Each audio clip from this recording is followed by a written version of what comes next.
Chapter 2. The Early Years. It is said that Amina, the Prophet's mother, had no great trouble with her pregnancy. Everything went right for her. She heard a great deal about other women having all sorts of trouble when they were pregnant. Hers, however, was a very easy pregnancy, associated with the hope that the coming child would brighten her life after the totally unexpected tragedy of her husband's death. There was nothing unusual about the birth of Muhammad, peace be upon him. The only thing worth mentioning is that his mother reported later that she had an easy delivery. Historians could not determine for certain the exact year of his birth. Most reports, however, suggest that it was in AD 570, the year when Abraha, the Abyssinian ruler of Yemen, launched his attack against Mecca. As for the date, it was most probably on the 12th of Rabi al-Awwal in the year 53 BH.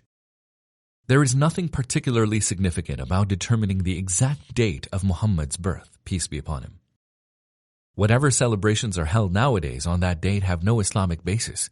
They are merely traditional celebrations which have no religious significance. There are some reports about certain happenings which pointed to the forthcoming destruction of the Persian Empire and its pagan faith. Other incidents suggesting the eclipse of other religions are also reported to have taken place on the day Muhammad, peace be upon him, was born. While Muhammad's birth, peace be upon him, heralded the imminent collapse of all erring beliefs, such reports cannot be taken seriously. We have no solid evidence to prove them. Moreover, no importance is attached to them from the Islamic viewpoint, even if one assumes them to be true. When Amina delivered her baby, she sent for his grandfather, Abdul Muttalib, to come and have a look at him. He was very happy when he saw him. Abdul Muttalib was still very sad at the loss of his son, Abdullah, but the birth of Muhammad, peace be upon him, assuaged his sadness as he looked forward to a bright future for the newborn child. He took the baby and went to the Kaaba, where he prayed for him at length. He thanked God for giving him a boy to bear the name of his deceased son. Then he took him back to his mother, who told him that she heard voices commanding her to call her child Muhammad, peace be upon him. Muhammad, peace be upon him, means often praised or worthy of praise. It was a totally unfamiliar name in Arabia. Nevertheless, Abdul Muttalib had no hesitation in calling his grandson by that name. He could never dismiss the thought that the events which led to the birth of this child suggested that he was certain to have great influence on the life of his community. When he was questioned by the notables of Mecca about this unfamiliar name he had given to his grandchild, he answered that he wished the boy to be praised by human beings on earth and by God in heaven. Muhammad, peace be upon him, was given to Thuwayba, a servant of his uncle, Abu Lahab, to breastfeed him for a few days until long-term arrangements for his nursing were made. Infancy in the desert. It was the tradition of the noblemen of Makkah to send their children to be breastfed by Bedouin wet nurses. They felt that the open space of the desert was far better for the children in their early years than the close atmosphere in the city. They thought that when a child was nursed in the desert, he was certain to grow up physically strong and healthy. Every now and then, Bedouin women came to Mecca to seek newborn babies. They were prepared to wet nurse them for the wages and gifts which were certain to be given to them by the baby's parents. There was no set fee for the task. It was left to the generosity of the father. A group of such Bedouin women arrived in Makkah shortly after Muhammad, peace be upon him, was born. Each of them looked at Muhammad, peace be upon him, but declined to take him when she realized that his father was dead. Apparently, none of them thought the grandfather would do as well for them as the boy's own father. Each one of them managed to get a child to nurse except Halima bint Abi Dhuayb. She later reported what she did that day. I traveled with my husband and our young boy along with a number of women from our tribe, Sa'd ibn Bakr, to seek babies to nurse. It was a bad year in our area of the desert. We had nothing to survive on. I was riding a mule, and we had with us an old she-camel, which gave us not a drop of milk. We spent many a sleepless night because our little boy was always crying of hunger. I did not have enough milk to satisfy him.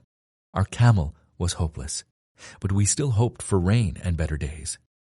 Because my mule was also weak, I kept falling behind my companions. I gave them so much trouble because of our weakness.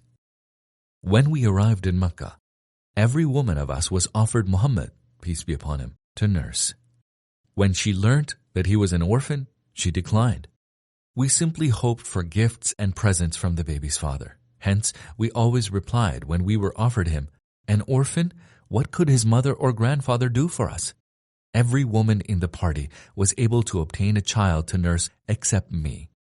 When we were about to set out on our journey back home, I said to my husband, "I hate to be the only one to go back empty-handed. I'm going to take that orphan." He said, "It is a good idea. He may bring us some blessings." I went back and brought him. As soon as I put him to my breast, I felt that both my breasts were full of milk. He had his fill, and so did his brother, my own son. Both went to sleep immediately afterwards. We had not had much sleep in the preceding nights because of our boys crying.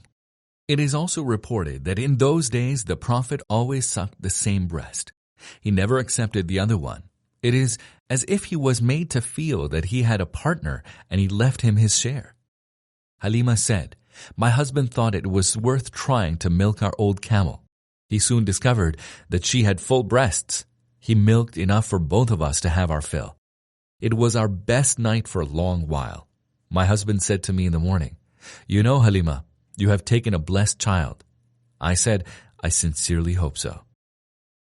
We started our journey that morning and I rode the same mule and carried Muhammad, peace be upon him, with me. She was now moving fast ahead of all my friends. They were amazed and asked me whether it was the same mule I was riding on the way to Mecca. When I affirmed that it was, they were very surprised. When we arrived at our quarters, it was hit by severe drought. Nevertheless, my sheep were always full of milk. We had more than we needed, while no one else had enough. Most of their sheep had no milk at all. People would tell their shepherds to keep their sheep alongside mine, hoping to have some milk. It was only my sheep which had their breasts bursting with milk every evening. We continued to have this divine blessing until he was 2 years of age. When I weaned him, he was growing like no other child did. When he was 2, he was very strong for his age. I took him back to his mother, forming in my mind the best argument I could muster to persuade her to allow me to keep him for a while longer. I said to her, "I wish you would leave my child with me for a little while longer until he gets stronger. I fear that he may catch an infection of some sort or another in Mecca." I tried hard until she was persuaded to send him back with me. A very strange event. Muhammad, peace be upon him, stayed with Halima, his suckling mother, in the desert for nearly 4 years altogether. Nothing eventful normally happens to a child at such an early age. Hence, nothing much is recorded by historians. An event which happened at the end of that period, however, caused Halima to be so disturbed that she preferred to go back to Mecca and return the young child to Amina, his mother. While Muhammad, peace be upon him, was playing with other children, the angel Gabriel came and took him by the hand. He laid Muhammad, peace be upon him, down and opened his chest and abdomen, took out his heart, and removed from it a black clot which he threw away. As he did so, he said, "This is what Satan has in you." He then washed Muhammad's, peace be upon him, heart in a gold bowl full of iced water before putting it back in its place. He then sealed the incision and left him. His suckling brother, Halima's son, ran to his mother to report that Muhammad, peace be upon him, was dead. She rushed to see him. She found him standing up but pale-faced. She asked him what had happened, and he related what had been done to him by 2 unknown men wearing white dresses. This incident disturbed Halima a great deal. She sat several nights thinking about Muhammad, peace be upon him, and what had happened to him. Some reports suggest that she took him to a fortune teller to find out the significance of what had happened. The authenticity of these reports is not beyond question. What is certain, however, is that Halima felt that the safest course for her was to return the child to his mother. It was her husband who suggested this, expressing his fear that the boy might have been attacked by an evil spirit. It is wiser to return him to his people now, before any bad consequences appear. Amina was surprised to see Halima bringing Muhammad, peace be upon him, back. She asked why, pointing out that Halima had been so keen to keep him. Halima said, "There is nothing wrong with him or us. We have discharged our task to the best of our ability. We thought he would be better off with you lest something should happen to him." Amina said, "That was not the full story. There must be something else." She kept pressing Halima until the latter told her the story. Amina said to her, "Do not fear Satan for this boy, for he is protected against him. This boy of mine will have a renowned future. I tell you that my pregnancy was the easiest ever experienced by any woman. One night when I was pregnant, it seemed in my dream as if a light came out of me to light up the palaces of Syria. When I gave birth, he lifted his head to heaven. Leave him with me and go back to your people." An authentic tradition points out that the same thing happened to the Prophet when he was 50 years old. One night while he was half asleep, the angel made a long incision from the top of his chest right down to the end of his abdomen. He took out his heart and washed it in a gold bowl full of faith. He then put his heart back in its place. It is not easy to explain these two events in ordinary terms. The event itself was extraordinary. Moreover, the question of good and evil has nothing to do with the function of any part of the human body. It is clear that a spiritual interpretation of this question is much more relevant. Its understanding is beyond human ability. A contemporary scholar, Sheikh Muhammad al-Ghazali, suggests that divine care would not leave a person like Muhammad, peace be upon him, to experience the petty temptations to which all human beings are liable. If we suppose that there are waves of evil all around us, and that the hearts of certain people pick up these waves very easily and are influenced by them, the hearts of prophets, who are favored with God's care, do not receive these waves and are therefore not influenced by them. Hence, prophets do not have to resist any downward tendency to sink into evil, then try to strengthen an upward tendency to purify themselves and their nations of evil. In support of his argument, Al-Ghazali relates two authentic hadiths said by the Prophet on two different occasions, with more or less the same import. One hadith was related by Aisha. The Prophet told her after she admitted that she was jealous of the Prophet's other wives, "Your evil spirit has influenced you." When she asked whether an evil spirit was always with her, the Prophet said, "Every human being has an evil spirit." She asked whether this applied to him also. He said, "Yes, but God has helped me against him, and he has accepted Islam." That is, the evil spirit within the Prophet became an obedient one and could not suggest any evil thought. It seems that the whole incident of opening the chest of the Prophet in his early childhood and again when he was 50 years old is indicative of the immunity God gave his chosen servant to keep him away from worldly temptations ever since he was a young boy. A new tragedy. Muhammad, peace be upon him, lived with his mother, who doted on him and looked after him as the most loving mother could look after the dearest of her children. It is worth noting that Amina did not marry another man after her young husband died. This was quite unusual in Meccan society, where marriage to widows and divorcees was commonplace. Amina had several qualities which recommended her to any suitor. Prominent among these was her noble birth, which was a very important factor in that society. Nevertheless, Amina did not marry again. Perhaps she could not remove from her mind the thoughts of the events which preceded the tragedy of losing her husband. She had enough signs to indicate to her that her son was certain to play a great role. She probably thought that devoting herself to the upbringing of her child would give her all the satisfaction she needed. It is in this light that we view her trip to Yathrib with her son, now 6 years of age, and his nurse, Ayman. She wanted him to visit the clan of Al-Najjar, his maternal uncles. When a man married into another tribe or clan, everyone in that clan or tribe would be considered an uncle to his children and grandchildren for the rest of time. Abdul Muttalib's mother belonged to the clan of Al-Najjar, and this is the reason for counting them as the Prophet's uncles. More importantly, Amina wanted her son to visit his father's grave. Perhaps she thought that it was time for him to realize that his father was buried in Yathrib, a long way from Mecca. Muhammad, peace be upon him, and his mother stayed for a month in Yathrib before starting their journey back. It was a very sad journey for the young boy. They had not traveled far before his mother fell ill. It was a quick and fatal illness. Although she had covered only a short distance from Yathrib, she could not return there, nor could she continue her journey back home. So the 6-year-old Muhammad, peace be upon him, was now without both his parents. After Amina had been buried, where she died at Al-Abwa, Muhammad, peace be upon him, continued his journey to Mecca with his nurse, Ayman, his heart full of sorrow. He felt that nothing could replace for him the love and tenderness of his mother. To his last days, he continued to remember Amina and to feel the pain of losing her.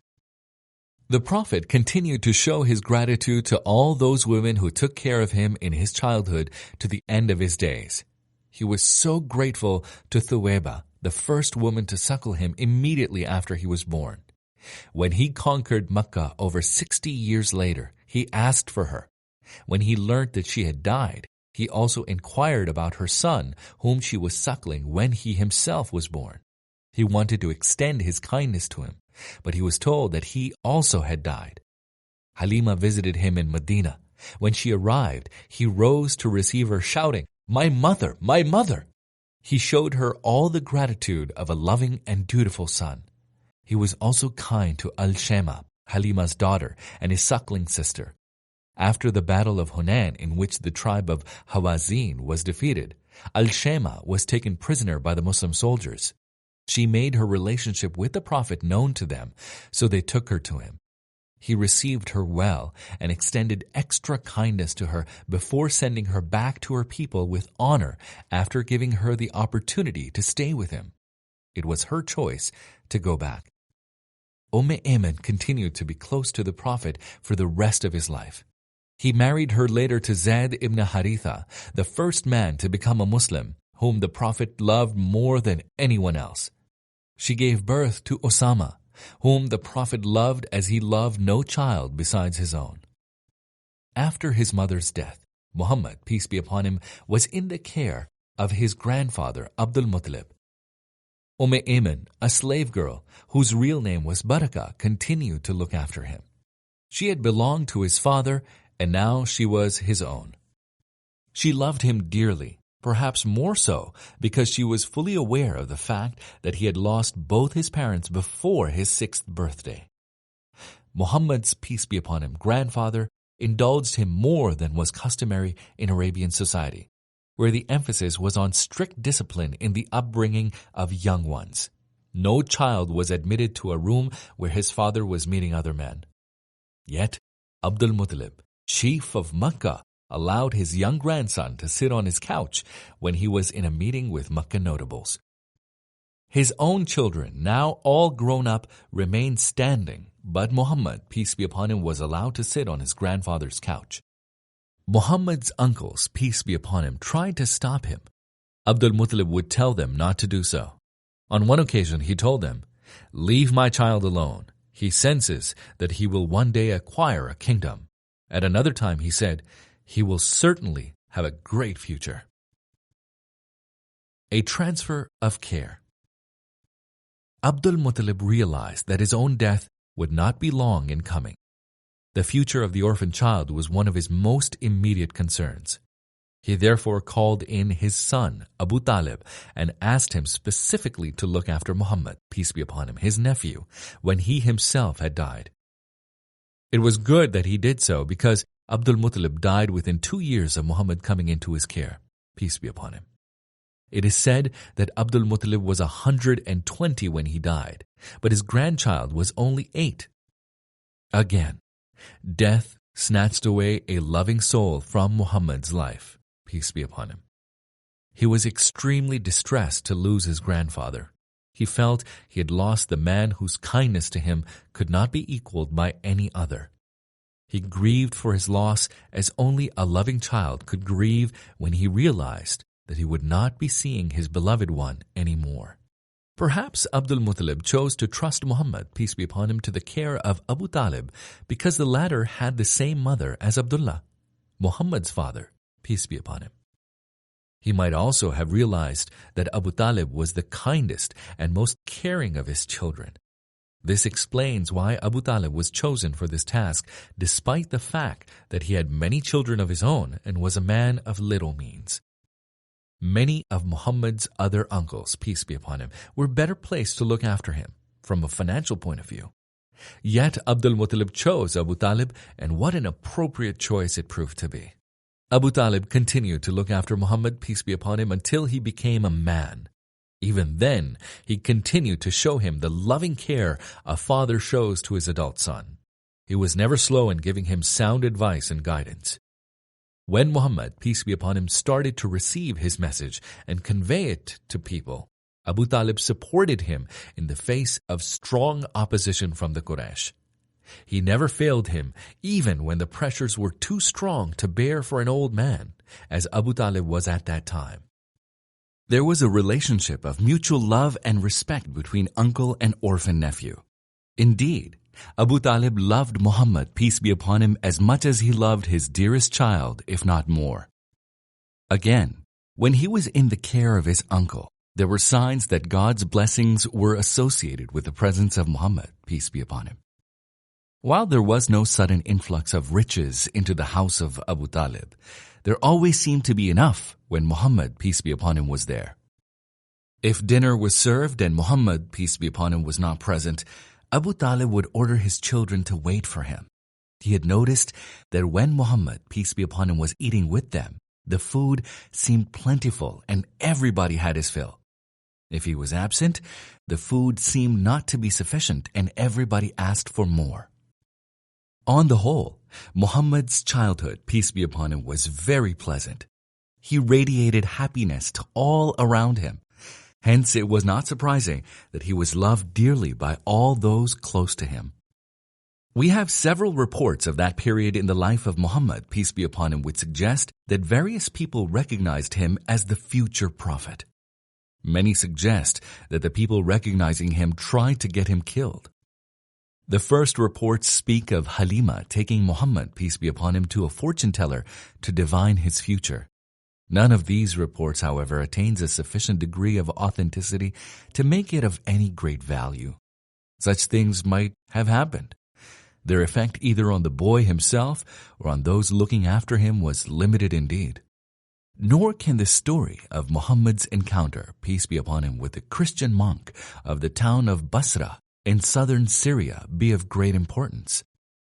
This story suggests that Muhammad, peace be upon him, clung to his uncle Abu Talib when he was about to depart on a trade journey to Syria and would not let him go without him.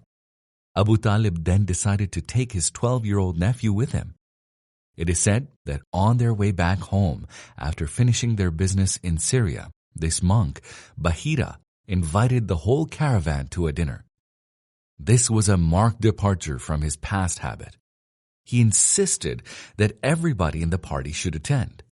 He recognized Muhammad, peace be upon him, and spoke to him, questioning him on many aspects of his life. He also recognized a mark on Muhammad's shoulder, peace be upon him, which indicated that he was to be the last prophet. When he was certain of that fact, Bahira asked Abu Talib what relation the boy was to him.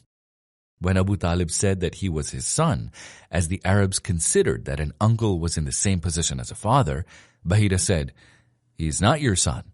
This boy's father should not be alive." Abu Talib told him that Muhammad, peace be upon him, was his nephew and that his father had died before his birth. Bahira said, "That is right. Take your nephew back to his hometown and watch him carefully. Should the Jews recognize him as I have done, they would try to harm him. This nephew of yours is certain to have a great future."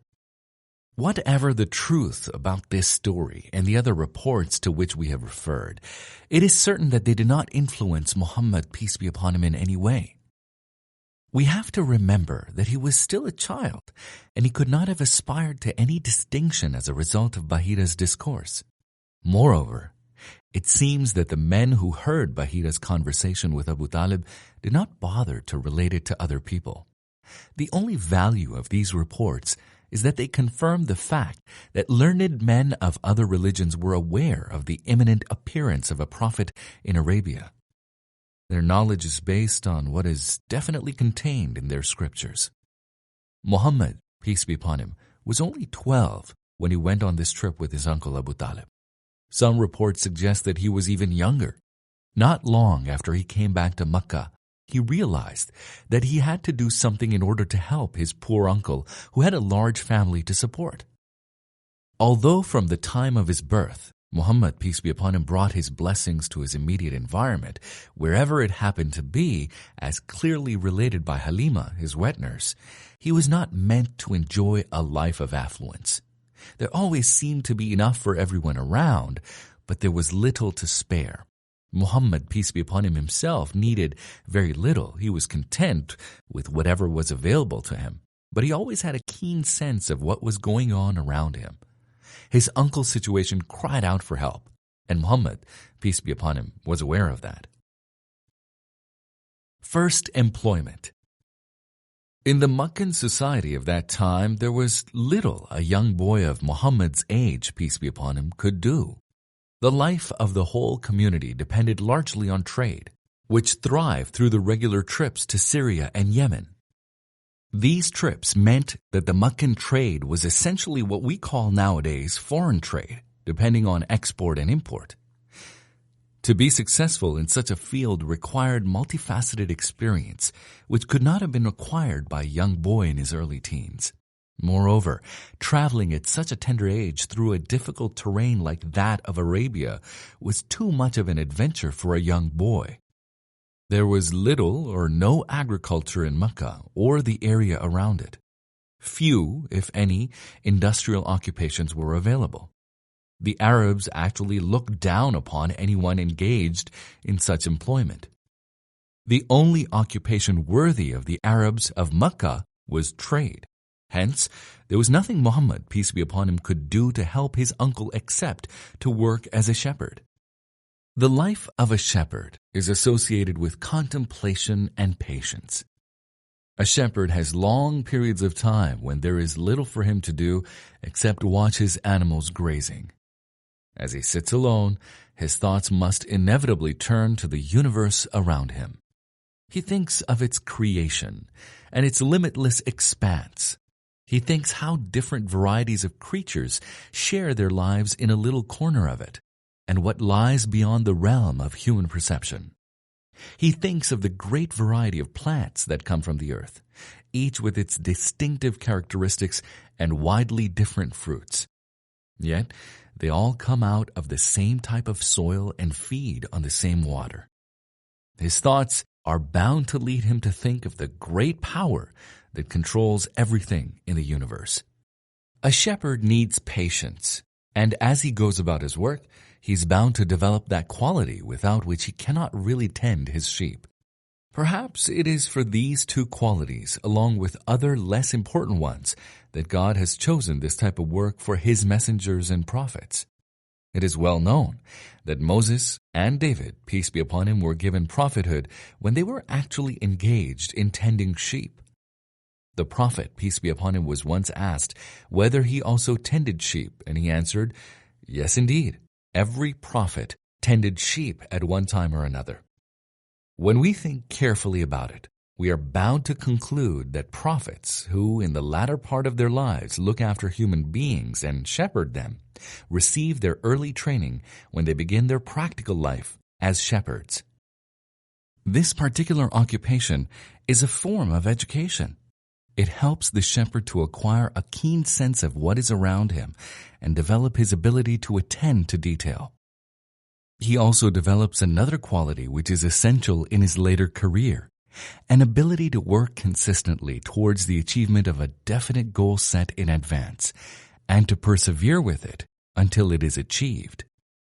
Muhammad, peace be upon him, was not the only boy who worked as a shepherd in Mecca. This was the job which noble families in Mecca did not despise. Other boys of similar age also tended camels and sheep. Sometimes, some of them met and developed friendships. They talked about what they did at night. On many occasions, parties and social events were organized in Mecca. Boys of Muhammad's age, peace be upon him, frequented these. When they met during their long days, they talked about the fun they had at these parties. It was natural, therefore, that Muhammad, peace be upon him, should think of doing as other boys did.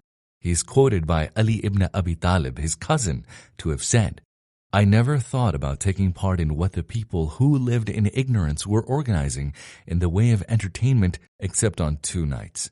On both occasions, God protected me against evil. One night I said to one of my fellow shepherds, 'Would you kindly look after my sheep to give me a chance to go down to Mecca and attend a social function like other boys do?' He was willing to do that. I went to Mecca. As I entered, I heard music and singing in the first house. I asked what the occasion was, and I was told that it was a wedding party.